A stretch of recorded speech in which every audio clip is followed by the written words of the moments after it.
are, Michigan versus Iowa, the preview and prediction video for the Big Ten Championship, for the chance to make it to the college football playoffs if you're Michigan. Let's not waste any time. Let's get right into it. As I was doing a deep dive into this research, and I was looking into Iowa, I've seen them play this season against Iowa State, Penn State, Wisconsin, Minnesota. I've seen them play some, and I have not been impressed. I've kind of made fun of them all year because that offense has been pretty terrible. It's been pretty bad.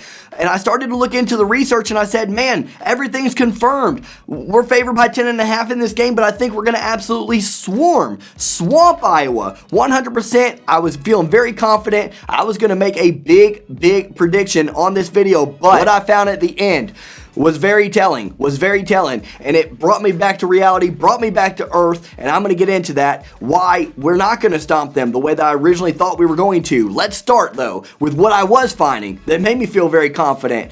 Iowa's defense, okay, doing the research, Iowa's defense is the number 13 defense in the nation. They only allow 4.51 yards per a play. To put that into perspective, this Michigan defense has been very good, and it was exceptionally good against Ohio State, bad weather or not. We are the number 14 team in the nation, so one slot behind them, giving up 4.78 yards per a play. And they give up 315.7 yards per game, does Iowa. That's not a lot. That means that, you're going to have to try to turn that yardage into points. You're going to have to work for short fields, maybe turn the ball over some, because yards are at a premium against this Iowa football team, and you should not be surprised by that if you're a Michigan fan. Iowa is very tough up front on both sides of the football usually. So that's just how they play football, man. They're cornbread. Everybody knows that. That's no secret. As we know, the Hawkeyes have played spoiler to us in the past. 2016, they won 14-13, I believe it was, on a game-winning field goal, and really kind of ruined our season. We lost to Ohio State later, but who knows if we would have made the playoffs had we won that game against Iowa. They've also played spoiler to Ohio State and beat them badly at Kinnick Stadium and kept them out of the playoffs that year. So they've been able to do that, but that's at Kinnick Stadium. That is a huge home field advantage, one of the biggest home field advantages in the entire nation. So they're going to be playing in Indianapolis here. They're technically the home team, but they are on a neutral field, and so that definitely matters for sure. That Iowa defense also, this is the biggest thing I noticed. This is a huge nugget for this game. They are the number 3 team in the nation with 27 turnovers. 27 turnovers. That's 5 fumbles and 22 interceptions. Michigan's defense hasn't really been able to do that. We have 15 total. We actually have more fumble recoveries than we do interceptions, 8 versus 7. So that just goes to show you they are almost turning the ball over on the defensive side of the ball twice as much as our defense is turning the ball over. But here's the nugget I found that told me, wow, I think we're going to be in good shape against Iowa. Let's go over those 22 interceptions. They had 3 interceptions against Penix with Indiana. They got the win in that game. 3 interceptions against Iowa State and Brock Purdy. They got the win in that game. 6 interceptions against Maryland with Talia Tagovailoa, and after he was stinking so bad, they put in Reese Udinski, however you say his last name, and they won that game. 6 interceptions in that one. 4 interceptions against Penn State with Sean Clifford and Taquan Roberson. They got the win in that game. Obviously, Roberson had a terrible second half, and really was a big reason why they could not win that game. Penn State had the lead before Sean Clifford got injured. 2 interceptions against Brandon Peters, our old boy, and Illinois. They got the win. 1 interception against Smothers in Nebraska, got the win. 3 interceptions against Andrew Nardi against Northwestern, and they got the win. That is their 22 interceptions. Now, most of those games were 3 or 4 interception games. That's unbelievable. I mean, they are just getting a lot of turnovers. Obviously, you can't be number 3 in the nation without that. When they do not turn the ball over, Aiden O'Connell for Purdue went 30 for 40, 375 yards, 2 touchdowns. He's been good against a lot of teams this season, and Purdue got the win. Graham Mertz, not the most spectacular numbers, 11 for 22, 104 yards, 1 touchdown. That's an ugly game, actually, but guess what? No interceptions. Didn't turn the ball over. What did Wisconsin do? They got the win. Then there was that game that I know Iowa fans want to forget. 24-14, the squeak by victory over a bad 3-9 Colorado State team. Their quarterback went 16 for 30, 155 yards, another pretty ugly game, 1 touchdown, but 0 interceptions, and a 3-9 football team, a terrible 3-9 football team, only lost by 10. Iowa really didn't look impressive in that game. So that made me feel very confident. If you don't turn the ball over against Iowa, you're probably going to win. You're probably going to be in great shape, especially when you're a good football team like Michigan is. Actually, I still need this. McNamara, what he does well, he did turn the ball over against Ohio State, but that's the game. That's a big game. That was only his 3rd interception of the season compared to 14 touchdowns. So I have no concerns. He's 183 for 284 this season. Good completion percentage, very accurate with the football, very efficient for all the things that Cade McNamara doesn't do well. Boy, does he take care of the football and make sure that he does not put his team in bad situations very often. So take care of the football, Cade, this week, and we should be in pretty good shape.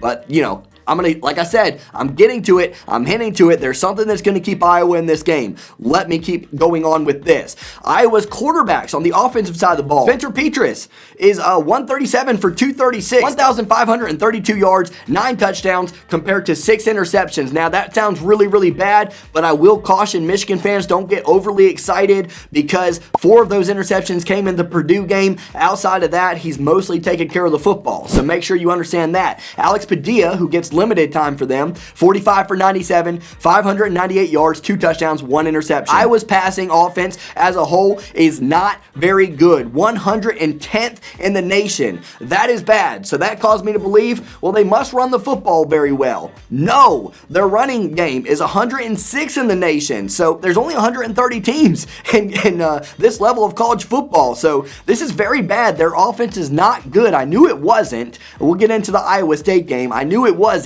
but I didn't know it was this horrid. Passing the ball, they only get 6.35 yards per completion, so they don't really have any real downfield possibilities. They don't do that often, apparently. 177.9 yards per game, that's not a lot. Running the ball, 3.27 yards per carry, not much. 121 yards per game. So overall, Iowa's offense is only getting 298.9 yards per game on average. So let's see how that Michigan defense stacks up against that. Against the pass, we're very good, and they're very bad passing the ball. We're number 23, 196.3 yards per game. Against the run, we're number 22, 122.9 yards per game. Total defense for us is number 14 overall. Our defense is very good. Their offense is not very good. They're going to have a very, very difficult time, and I hope to turn the ball over a little bit. Like I said, Petras has been good mostly outside of that one Purdue game in terms of taking care of the football, but hopefully we can be another anomaly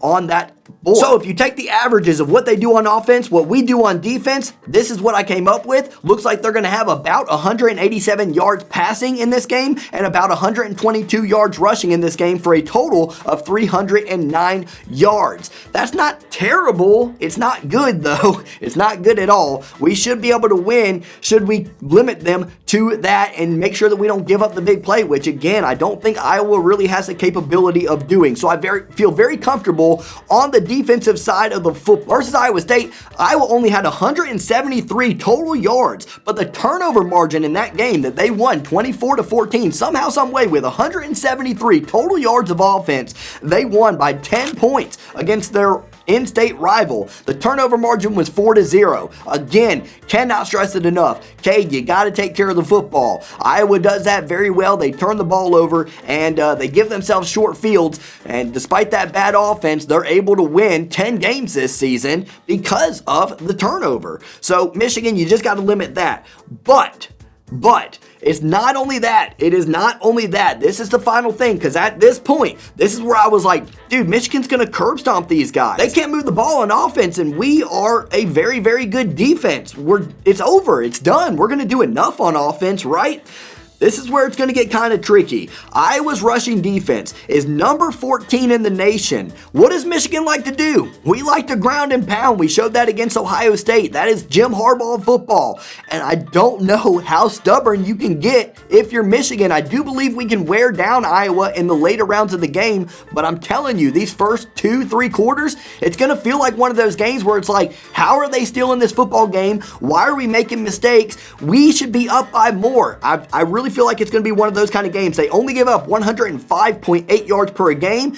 Passing, they're not bad either. Number 38, they only give up 209.9 yards per game. How's that compared to our offense? Well, we average 224.9 yards per game on the ground. We have the number 9 rushing attack in the nation. So it's very, very good. That's a lot of yardage, but again, they only give up 105.8, so something's got to give. One side has to win in this affair. Passing, we're number 68 at 226.2 yards per game. I would argue that we could be way, way higher if we didn't put so much of an emphasis on running, but the caveat to that is then we would be lower on running, so fair is fair. How does that average up? That means we're going to get 165 rushing yards, more than likely around that range in this game if the averages play out, and 218 passing yards. That puts us at 383 total yards compared to their 309. Offense versus offense, that's that. So that's a pretty big discrepancy. If we're able to take care of the football, that discrepancy should be enough, and there's a reason why we're favored by 10.5 in this game. That should be enough to get us the W.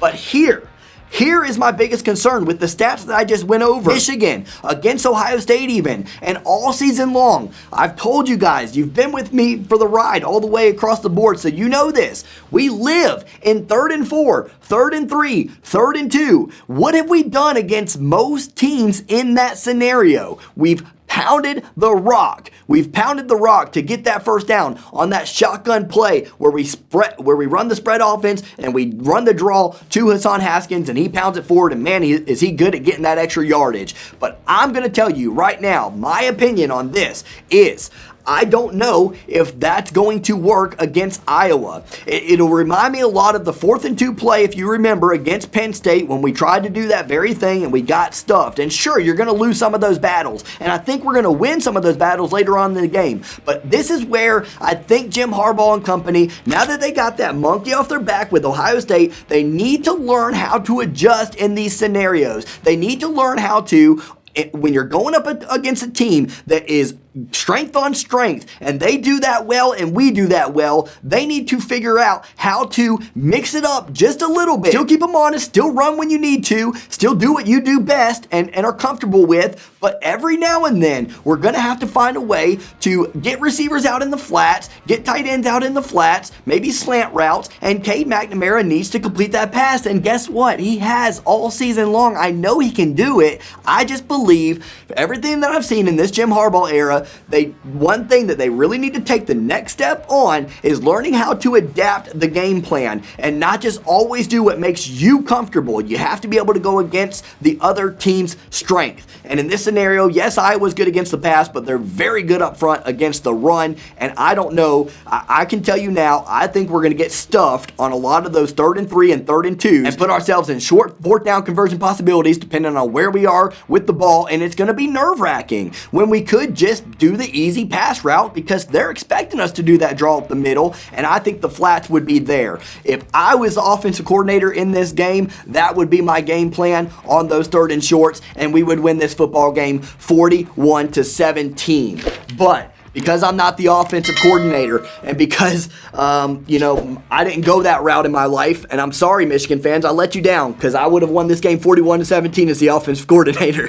And, I might eat my words on this. But what I think is going to happen is we're going to get stuffed on some of those opportunities. We're going to win some of those opportunities. But it will not be like Ohio State, in my opinion, where we just absolutely throttled them for pretty much all 4 quarters on the ground, and especially late in the game. I do think we can wear down Iowa later on. The offensive line for Michigan has been good at that all season long. Hassan Haskins has been good at that all season long, but in the first 2 to 3 quarters, maybe midway through the 3rd quarter, expect for it to be a dogfight and a lot harder to come by than what maybe Michigan's coaching staff is expecting and Michigan fans across the board are expecting. I think it's going to be a tight one up until that midway through the 3rd quarter race, and then I think Michigan is going to wear them down later on in the game, and I also think that Iowa's lack of ability to move the ball on offense is going to get their defense a little bit discouraged, and finally they're going to start to give up things and fold later in the game. Iowa's not a team that folds easily, for sure. They have the Michigan State mentality, 100%, so we're going to have to do a lot of work to make them fold, but I think they will fold at some point because that offense is so bad. We're going to win 34-20, and we're going to go to the college football playoffs finally. Finally, and a lot of people say take Iowa seriously, don't look ahead. Guess what? I'm a fan. I'm not a player or the coaching staff. It's their job not to look ahead, and I have faith in this team and in this coaching staff that they're not going to do that. Have a great one, guys. We'll have the Alabama-Georgia preview out for you tomorrow. Take care. God bless. Go Blue.